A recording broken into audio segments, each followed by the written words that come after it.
composer John Williams says he never liked film music very much. And I recently went to the John Williams Maestro of the Movies event. For members only, I posted a bunch of videos from that. We can't play anything because we'll get copyright struck. It's classic themes from Raiders, Star Wars, Jaws, whatnot. It's an annual event where they play film music for John Williams. Now, I've gone before in the past. He has shown up. He did not show up recently. He's in his 90s. He is a national treasure. And when I think back, they played some of his early music in his career, like movies and TV shows I never heard of that he composed. I'm serious. Yeah. And I thought to myself, wow, film music kind of was not great until John Williams really put a stamp on it and made it something. And he famously, couple things, he would compose it to the movie. And George Lucas and both Spielberg would recut scenes from their movies to go to the tempo of the beat of the films. In particular, the X-Wing rebel assault on the Death Star in Star Wars. Okay. That scene was I don't want to say it was like re-edited, but it was trimmed and tweaked so it matched his music perfectly on the beat. That's why it's so effective. And a lot of movie music these days, I notice it when it's good. I'll notice it when and I won't notice it. It's like, why does this seem boring? Because movie music meanders. It doesn't complement a scene. It meanders, or it's in the background. It fills the quiet.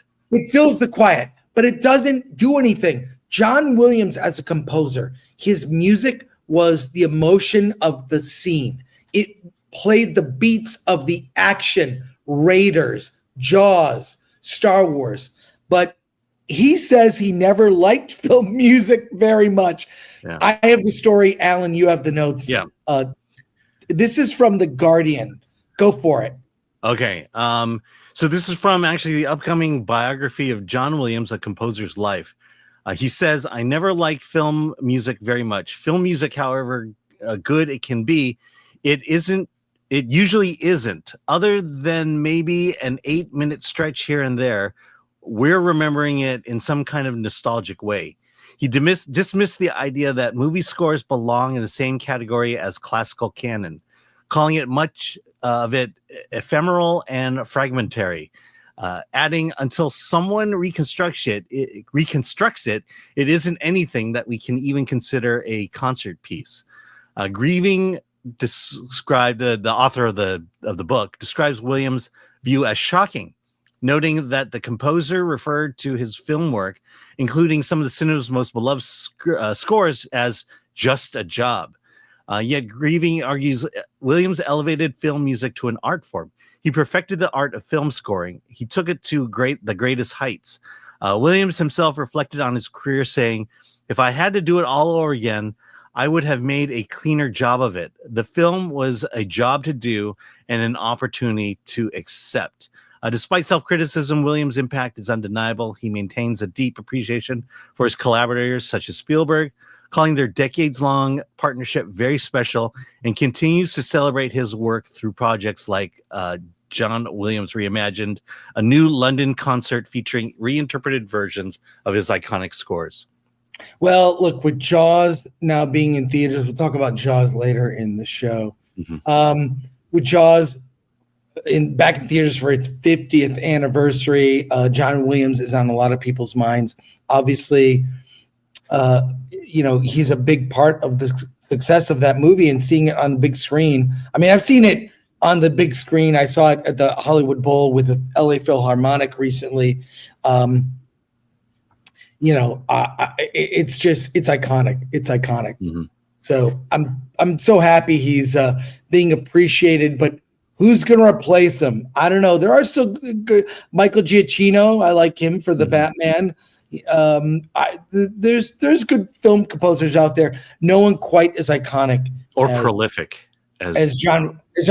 I remember getting the album of Star Wars and Close Encounters and you would listen to the music on headphones, and Yeah. I would just read the jacket notes. I would read everything on the jacket notes, like a physical. I remember the smell of the ink on that album cover for Star Wars was great. That fold out was amazing.